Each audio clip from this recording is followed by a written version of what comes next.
Hello, it's August 28th, 2022, as of the time I'm filming this. I hope you're having a good Lord's Day. I know that I am. I'm doing what I love to do best, thinking about very important things, because I'm a thinking kind of guy. But, all kidding aside, I'm going to do a pretty quick video here. And I'm going to make some pretty brutal comments about a couple of countries that we need to shift gears on, and we need to shift gears on quickly, or we're doomed. China and Israel, who have clearly gotten into cahoots with each other. So what I'm going to do with this video, China is coming on strong. She has unrivaled industrial might and infrastructure thanks to the sociopaths who rule the United States of America. She's building a brand new navy at a pace that we cannot match. She's headed into our strength. The theory is our elites are going to try to take out China while they still can.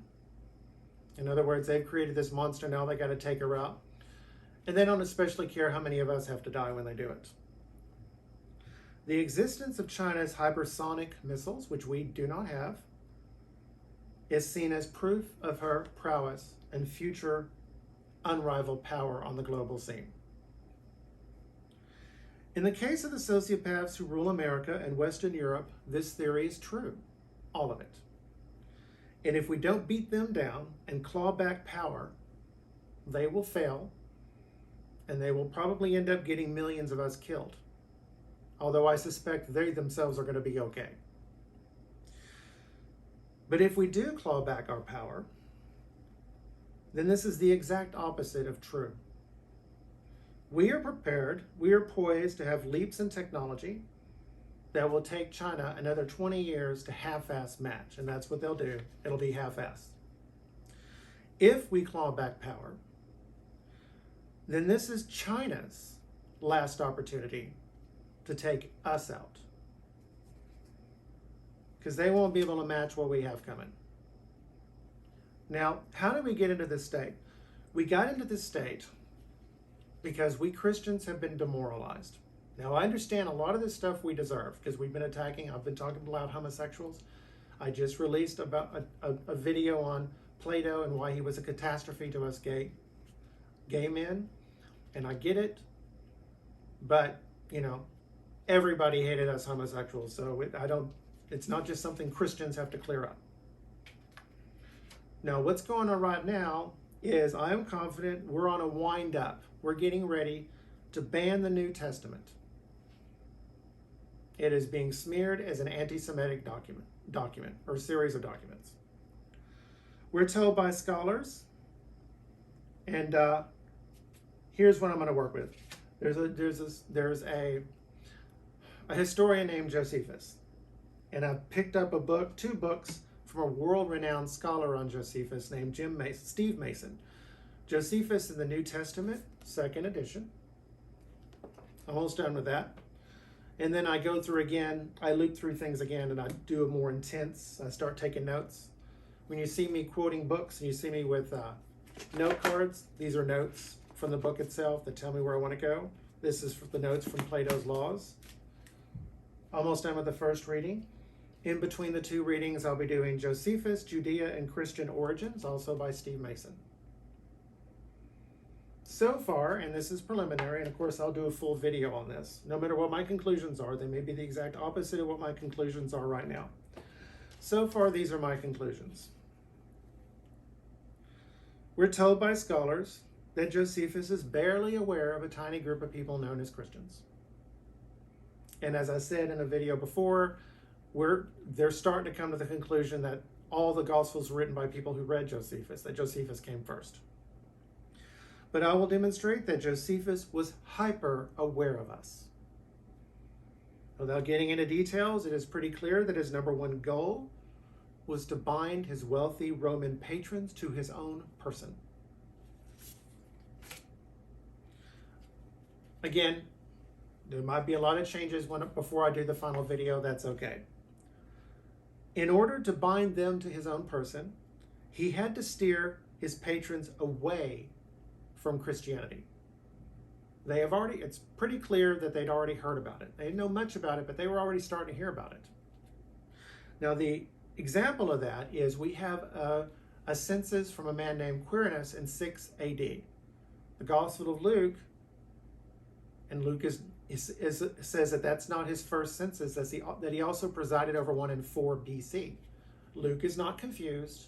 He's quite clear about this. Josephus is not going to talk about that because it's directly related to Jesus. And so that's why Josephus doesn't talk about that first census. Here's what's very important, because these people keep saying that we're anti-Semitic.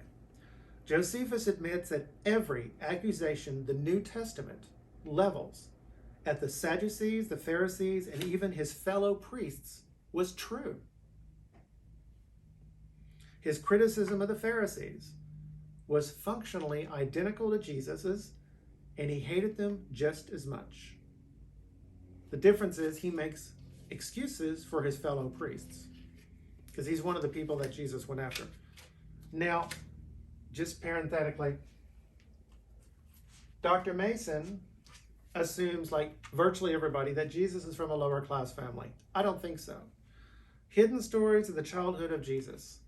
The scuttlebutt early in Christianity is that Jesus' family was actually very wealthy.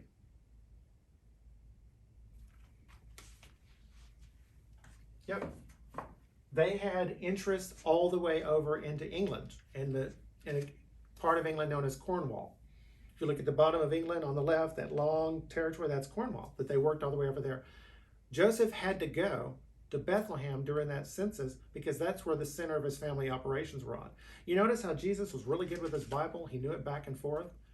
If he's from a wealthy family, then he had a good education, and that's why he could hold his own against the best. And we think he's a carpenter. Now, these might not be true, that's cool, but the word for carpenter could also be a contractor. Now, they lived in Nazareth, which was next to Sepphoris, which is a Greco-Roman city, which is being built from the ground up, is a brand new city. He was probably involved in that. So socially and probably economically, Jesus was probably the equal, might very well have been the equal of Josephus. So it's not the poor bitching about the rich. In my video, Dating the Gospels is a Matter of National Security, I show that the Gospel of Mark was written before the temple was destroyed. Most of the people responsible for Jesus' murder were still alive and they were still powerful, so Mark could not always name names. He certainly could not talk about the resurrection of Lazarus. Dr. Mason gives me another example of that. Who is the high priest who murdered Jesus? Who's responsible for that? Mark does not give a name. I did not notice that until Dr. Mason pointed out. Mark does not give a name because he's still alive. This video can be considered a follow-up to that one. The people who rule us hate Jesus. They are lying about Jesus. You are not allowed to get ahead anywhere in this country today or in Western Europe unless you also hate Jesus. And the people who hate Jesus, if you love Jesus, they hate you too. And nowadays, they don't even bother to hide it. So we better pull our heads out of our asses, grow a backbone, and stand up for ourselves, or they will murder us. As for the causes of this war, the war against the Romans, it was as much of a rebellion against the elites as it was against the Romans. Long story short, all the stuff that Jesus said 30 years before about these leaders, the vast majority of Jews, this is not anti-Semitic, this is not anti-Jewish. These were bad Jewish leaders, just like the ones we have today in Israel. The rank and file Jews agreed. These people were crooked and they were corrupt and they had to go. Now, as for Israel today, so we need to stop. So when anybody of these scholars start talking about the New Testament being anti-Semitic, go, stop. Done. Let's walk away. I don't want to hear it because it's not true. Virtually all the first Christians were Jews. As for Israel, Israel is a mortal threat to the United States. She has been spying on us, meddling in our internal affairs, and stealing from us for decades. A lot of the stuff that they stole from us, they gave to our bitter enemy, the Soviets. But even now, we have a whole new level of threat from Israel, the Belt and Road Initiative, which is coming out of China. They have linked up with them. Israel has successfully shoved aside all of her rivals, India and Iran mostly, and become the hub of that network. We need to, if they do not end that relationship now, we need to cut off all high-tech transfers to Israel, and we need to start arresting her spies here in the United States and breaking up their nests. We've been letting them get away with this for decades. Time for that to get shut down. If we don't stand up for ourselves here, we are doomed. Israel will inevitably betray us to China if she hasn't already, and I believe she has, and I'll give an example of that. If we stand up for her, the whole initiative is doomed.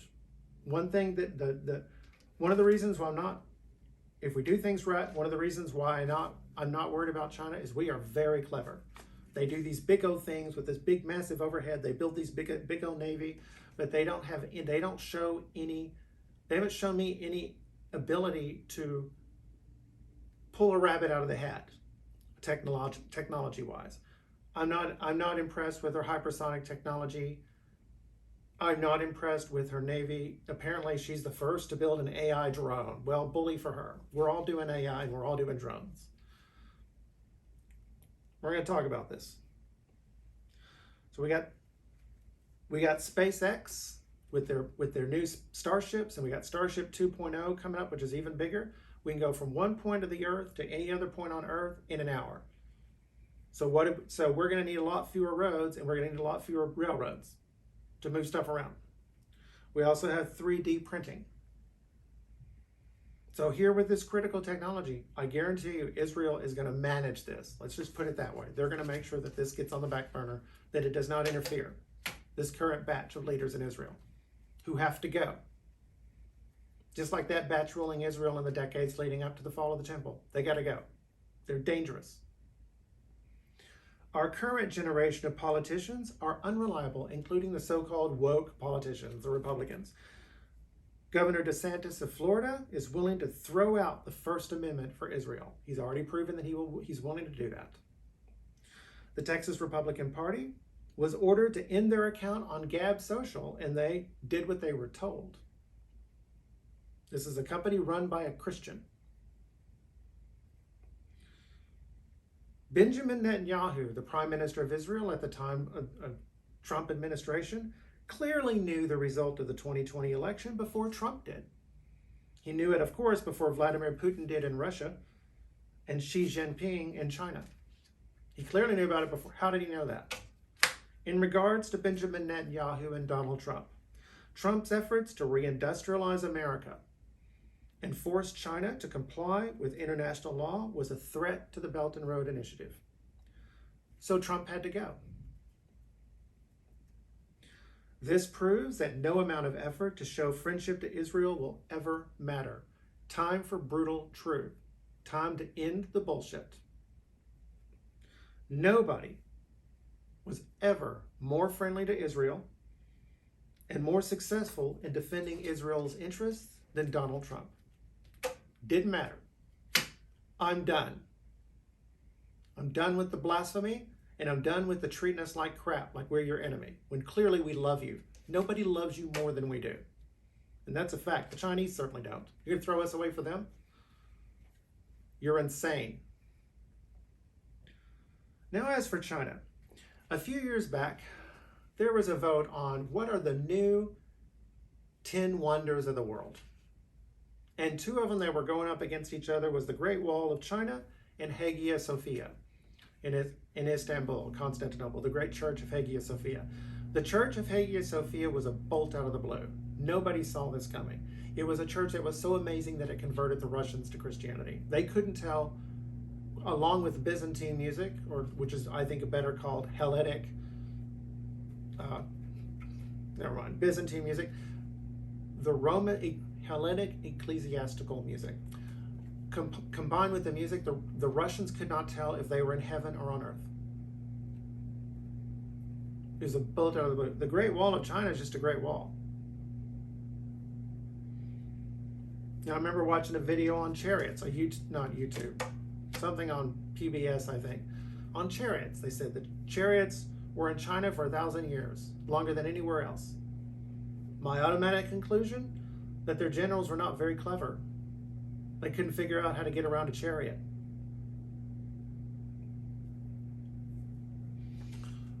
We Europeans have always been very clever and very creative, if you include Anatolia, modern-day Turkey, which I do because I'm convinced that's where the Indo-European language came from. The first bow and arrow shows up in Europe. The first flute shows up in Europe. The first cathedral shows up in Europe. I'm talking about these Stone Age caverns with these gorgeous printing where they have 3D perspective. The first wheel shows up in Europe. Metallurgy shows up in Europe. I include Anatolia. It's either Anatolia or the Balkans. Seem to have shown up there about the same time. It's the same people, so it doesn't matter. Cattle were first domesticated there, as were horses. Rabbits were domesticated in France during the Middle Ages. The chariot was invented there. We've had it going on for a long time. China's good. Apple Computer today builds the best chips in the world. Well, they actually build them in China and Taiwan because we don't build anything in America anymore because we gave these people everything. They're releasing new chips, her rivals. Samsung is releasing new chips. They still they're still not caught up with the chips that Apple currently has. And they got a new one coming. It's done. The phones are being made right now. Now, if Apple would just put more RAM into their phones, they perform better. Okay. We have the F-22 and F-35 stealth fighters. The Chinese got the plans for those stealth fighters. They got their, F-2 or whatever the hell it's called, Mighty Dragon. It's a half-assed copy of theirs. I mean, it's a stealth plane, but the radar profile is vastly larger for that plane. This stuff is 10 years old. They still can't catch up.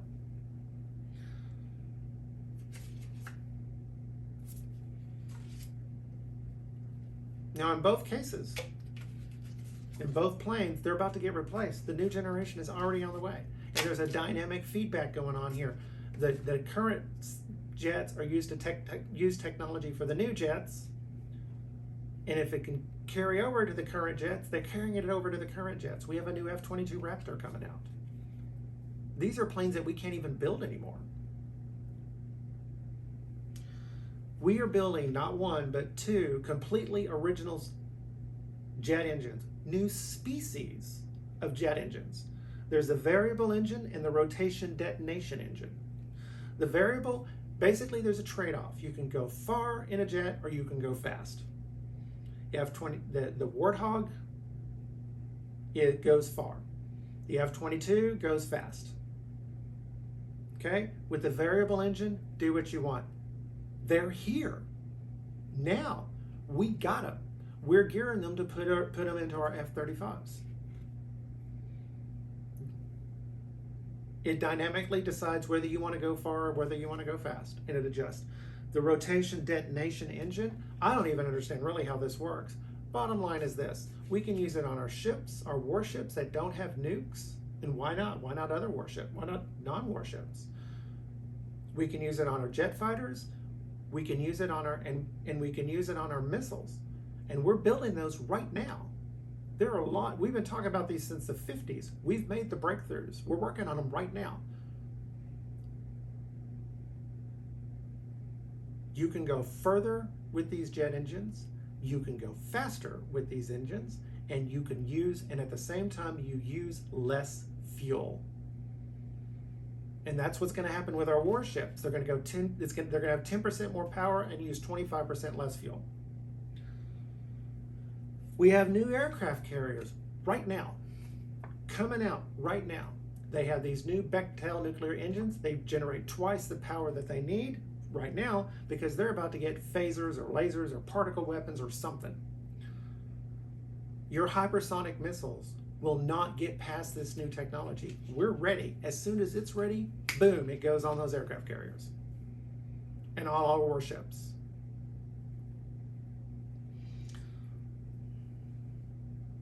We would have long ago built several classes of hypersonic missiles. We were well on our way, but we had to fight our wars for Israel and Iraq and in Afghanistan. You could argue Afghanistan was an American interest, but not Iraq.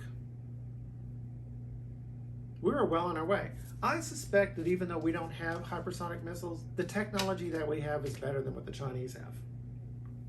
Now, as for China, how is it right now we can't get our aircraft carriers close enough to China to attack them? Because why? Because they're missiles. They built a shit ton of missiles. So what is this but another Great Wall? We got around the chariot pretty quick.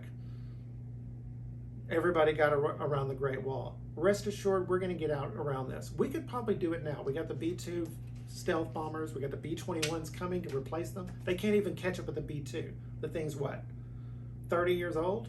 They can't even catch up. Now we got a new one coming. They can't track the B-2 at all. We could still beat China, assuming, of course, God forbid, we have a nuclear war. We can still beat them. We're just going to have to be very careful. Right now, Russia is being very careful in the Ukraine because the Ukrainians have these intense fortifications.